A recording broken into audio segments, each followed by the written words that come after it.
First thing was branding. How do you differentiate yourself? There are t-shirt manufacturers, blouse manufacturers, and all kind of categories. So what makes you different? I have a small little video which may explain a little bit.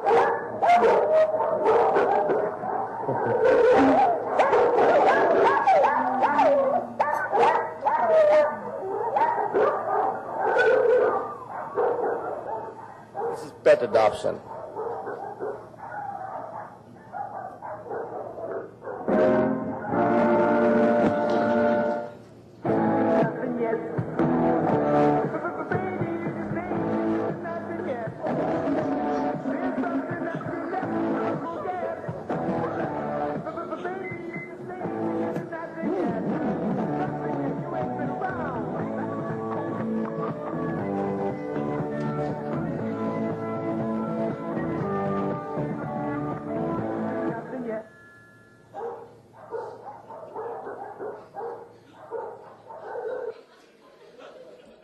Do you think Harvey is going home with them or no? Damn right he is, okay? You know what? Those were the days when we used to hire merchandisers. Merchandisers in America is a different term.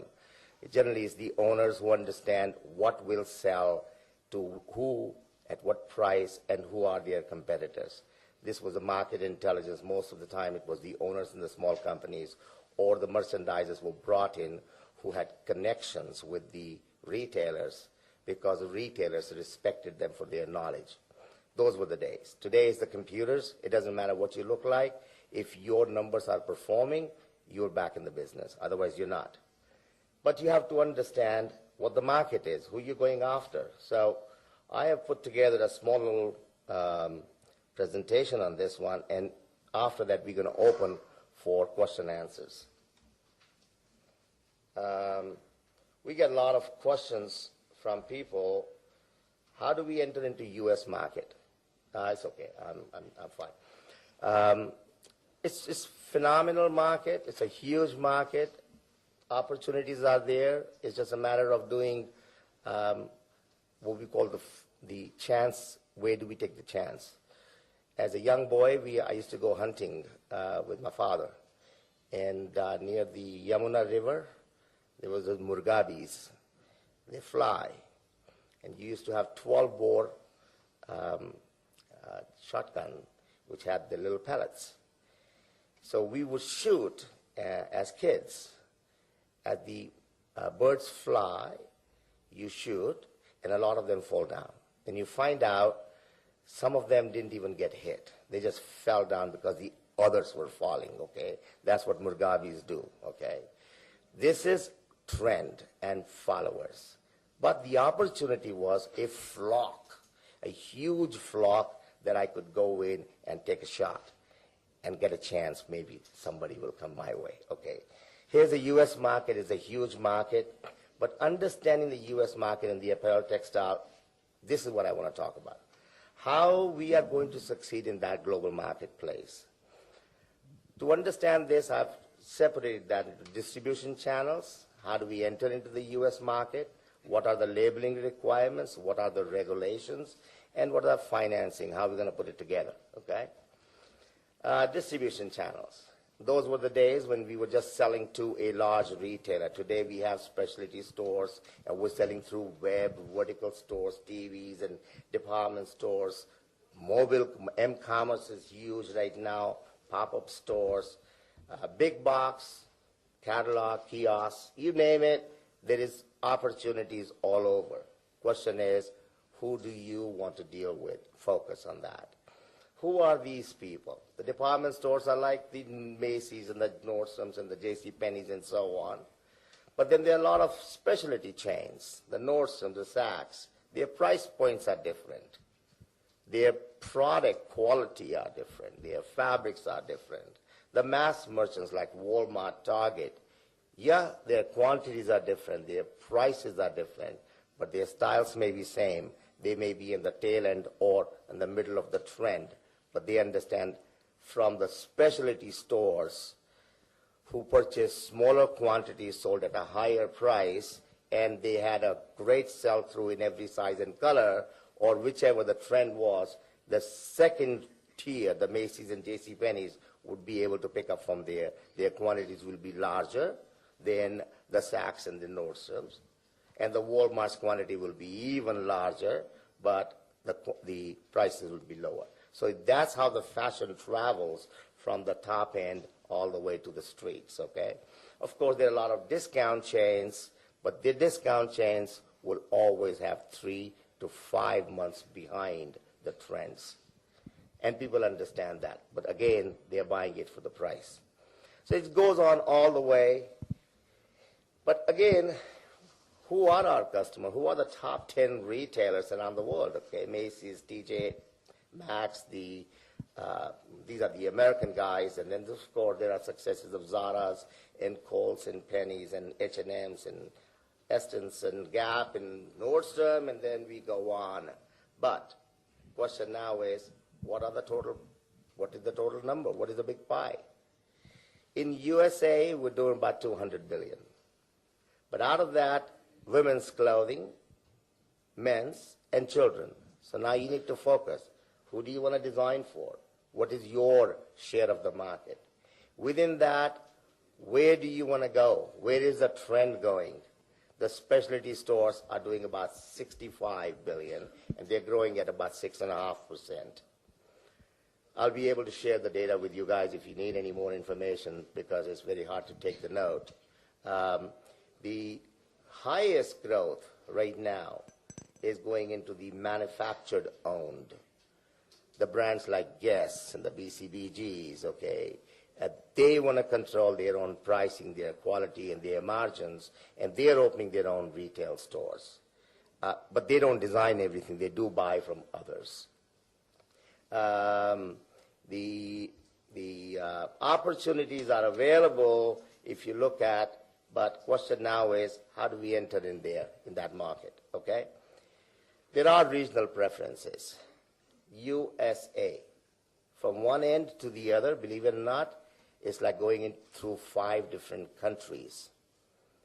I live in Los Angeles. To go to New York is 5.5-hour flight, 3-hour time difference.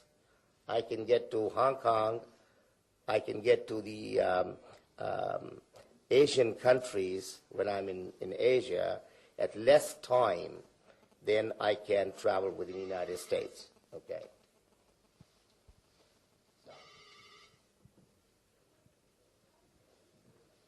I'm sorry, your customer's calling, okay, just calling. We leave our phones on all the time. So really, going back to the regional preferences, okay, you have to understand where. Again, in there, which product and how you're going to get to the consumer. Who is your contact? Are you doing what we call the extended marketing channel? In the extended marketing channel, you're the manufacturer, you're selling it to the wholesaler, who's selling it to the retailer, who's selling to the consumer. A lot of exporters do that right now for New York-based companies and some companies within Europe, but they are not even informed what's going on. Their cycle times are longer, their quantities are larger, but then there are price issues. Everybody knows what you're getting. Limited marketing channels where we are working with a branded or private label companies. Who are these private label companies? Manufacturer to retailer. You're the manufacturer.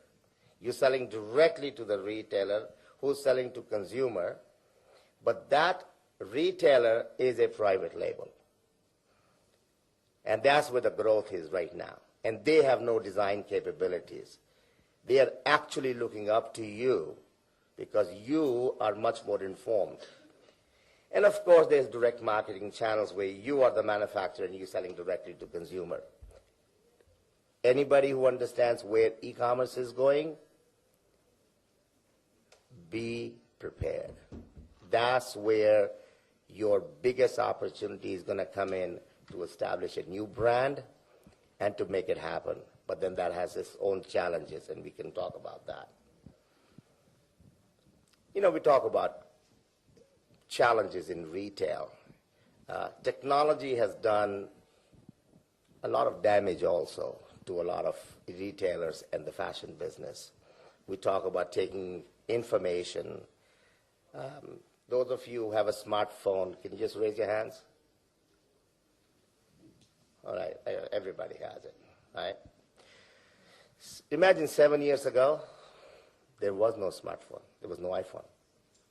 This is the extent, this is the viral which has taken over our lives, but it has also created a lot of challenges. Today, a consumer can walk into a retail store and through a barcode scanner or a QR code scanner can just scan the label. And not only the system tells me right away, where else can I buy it at how much less money than where I am right now. So what has happened, the retail store, the fashion store has become just a showroom for people to come or try on the clothing and buy from someplace else or order online on Amazon. So now individuality has become an issue. A lot of the retailers and the private label manufacturers are telling their own brands, if you're going to make it for me, that code is going to be only for me. We talk about supply chains. This is today's supply chain. Soak it in. Look at that. Your final test is the consumer. They buy it and they keep it. Every e-commerce company has only one challenge, and that is a twofold. First, they have to make a presentation where the website should show buy me, buy me, buy me. And when you make the sale, you cross your fingers, keep me, keep me, keep me when it arrives at home, because the average return rate is about 40%.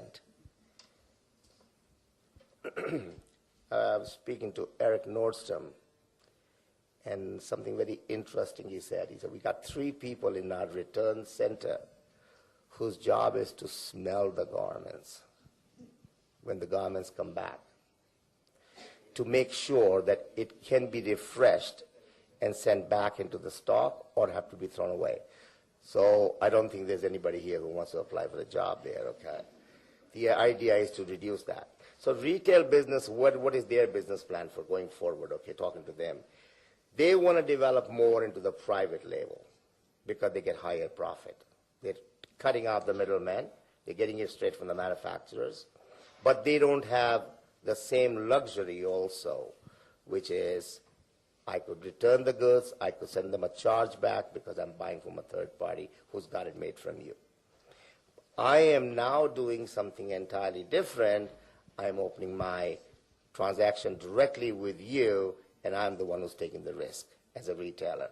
So you, if you need to be in that business, you have to take the pain of that retailer away by doing 2 things. A, by adding value. Yesterday, those of you who were here yesterday, you were listening to David Brinbaum, and he painted a very grim picture of our country. Some of that was harsh reality. But then there are a lot of other factors that we can actually consider that as an opportunities rather than challenges or obstacles. I don't want to be making garments and selling that many standard odd minutes. I don't want to be working with tech packs. I don't want to be selling X number of cents per minute. What is my strength? And everybody really defined it yesterday. Design and development. We're great. We're actually very creative people. But up here, hands-on, we have very little understanding and knowledge of how to put it together and how to make it happen. Guys like Rajesh Beda and various other consultants can help you. Technologists can help you. But the idea is take from here and make it happen. I have a client, I'm not going to mention the names here. They were buying house, started out as a buying house. And they decided, we're new 6 years, 7 years ago. How do we make a differentiator out there? Rather than taking the order and then going to the vendors, and then let the vendors develop the samples, who doesn't understand the fit of that, and then we're going crossing fingers. He said, no. He created his own design house. He created his own people, and he said, you know what? My buyer is constant. He's always going to be, but his product lines are not constant.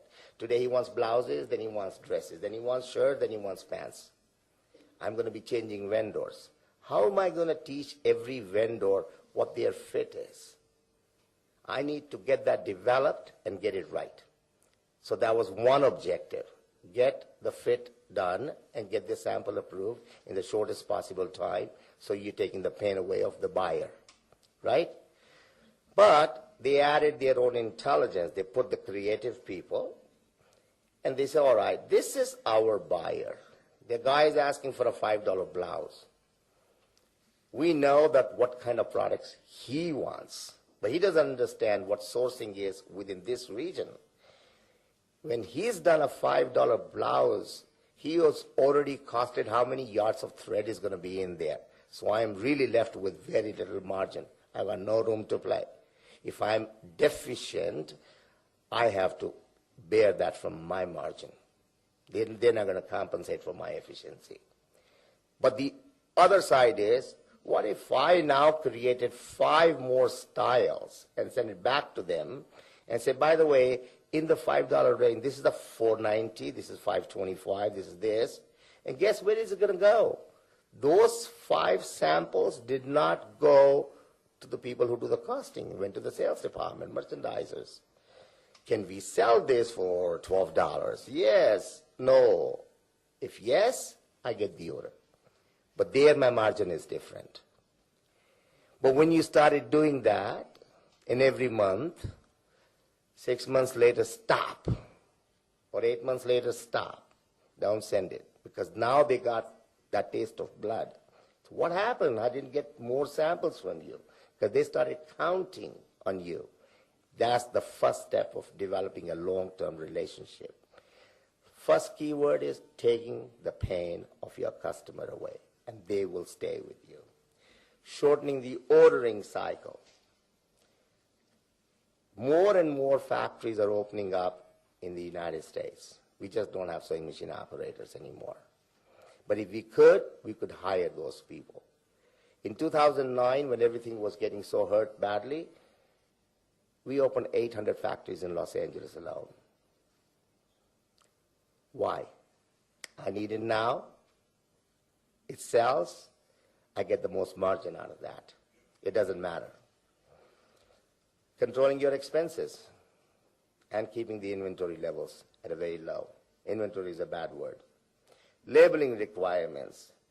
Today, the consumer laws in the United States, and I tell you, they really rule all over the world what they do about the consumer protection. Okay, so the fiber content, the country of origin, and most important, the identity of the manufacturer.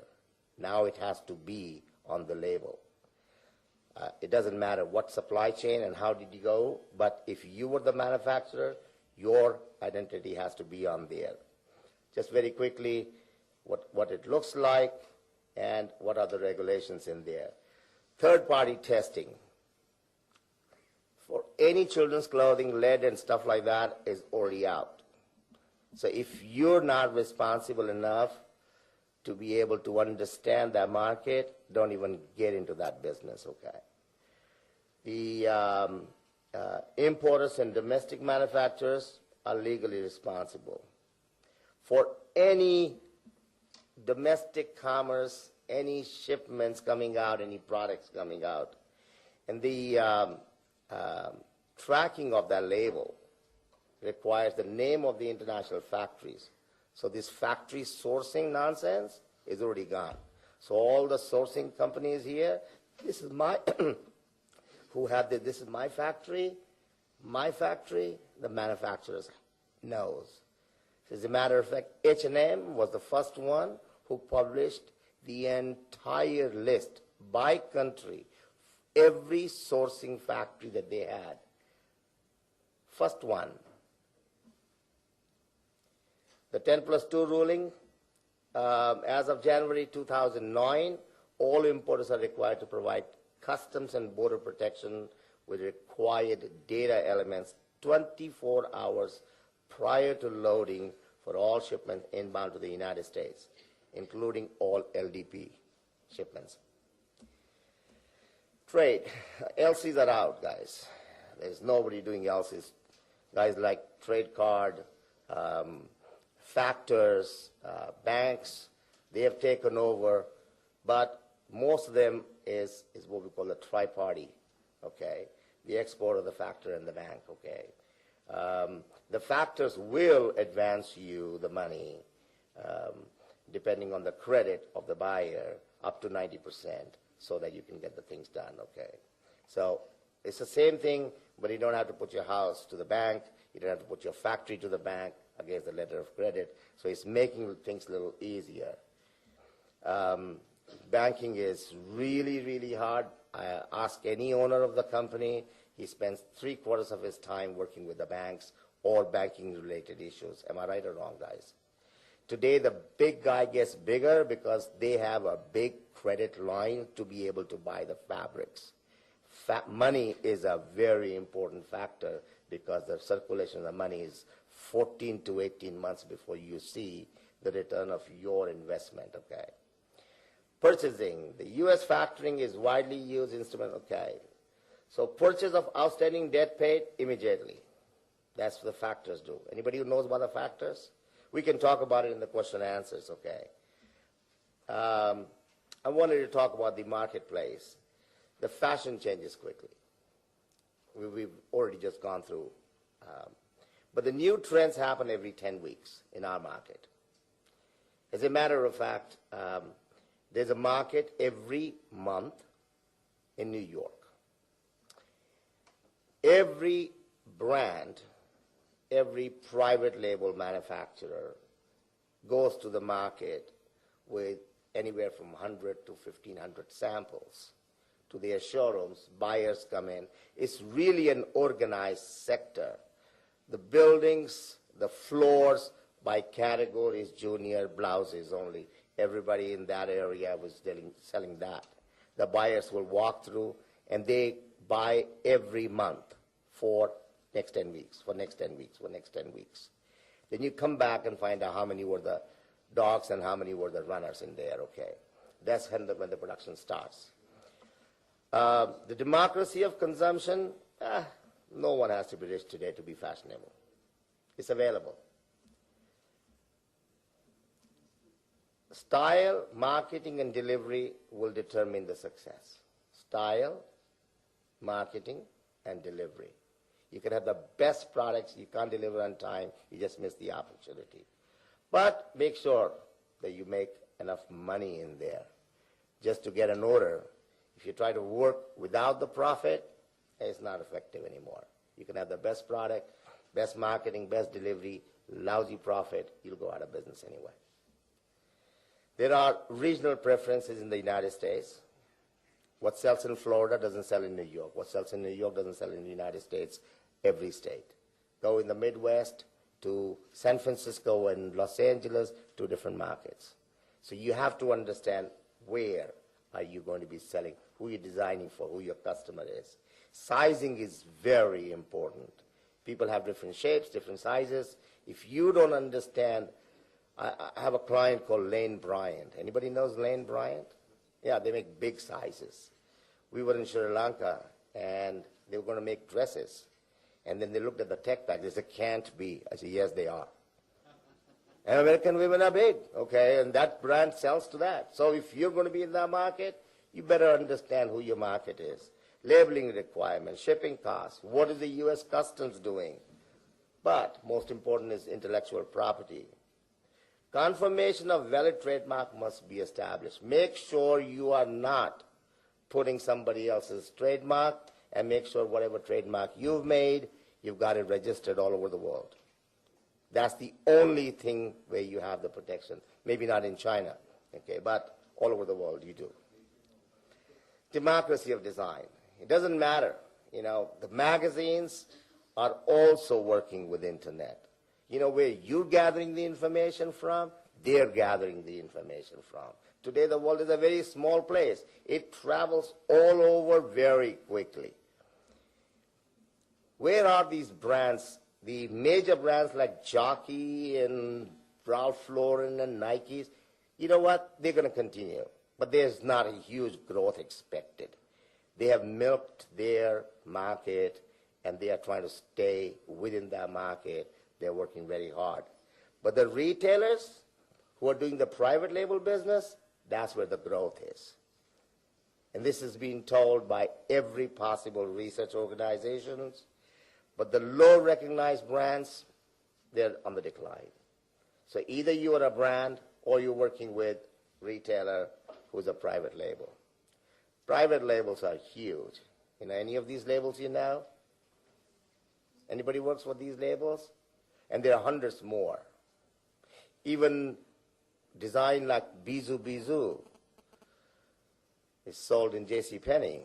And Bisou Bisou just opened up in India. I understand there was a big celebrations. That's what the owners were telling me. Reliance just opened up here. Amazing brand, but in the United States, JCPenney sells that. Tommy Hilfiger, amazing brand, but in the United States, Macy's sell that. That's Macy's brand. That's not Tommy. Tommy has Tommy everywhere else, but in the United States, it's Macy's. So understand who your market is. Okay, just to review that, trademarks, establish a U.S. corporation. Why a U.S. corporation? And it takes only $800 to establish a company in the United States. That country, I love it. 25 years ago, I moved from Canada, and I was not even a citizen, a green card holder. And the country says, okay, you can come in, and free trade for you, free enterprise for you, and you want to kick our American companies rear end, come work with us. They allow you to do what you want to do when it talks about free enterprise is there. But if you want to do business with Americans, they want to do business with Americans or American companies. Most of the Chinese companies, Vietnamese companies, Sri Lankan companies have local offices, local people. They work with them. They work with the samples. If you think just because it's your morning, it's their midnight, they're not going to call you at that time. And you just lost a day. So you have to have people, you have to have somebody representative to work with you. U.S.-based customer service is one, but prices. They don't want to talk about FOBs. They want to talk about landed duty paid. There are services available who will do the warehousing for you, distribution for you. They'll even do invoicing for you. This is a great place where you can actually farm out. Los Angeles is considered to be the denim capital for the premium denim in the entire world. Most of the denim companies, denim brands, do not have a factory of their own. There are factories who will just do cutting, sewing, washing, finishing, even shipping. That's how diversified. But they are best at every cost center. And that's what we lack sometimes. Collectively, we make or lose money, but we don't have areas, okay? That country teaches a lot of things in that area. Successful brand entry, create a memorable logo. I think Jean covered that. Define a production capability. What's the point of going to a customer like Walmart if you can't produce it, the quantity? And presentation of product for a target category. Choose your poison. Choose your poison.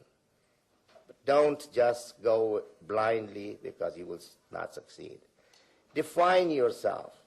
Trust me, there's a huge competition out there, and everybody's on the same page at any given time.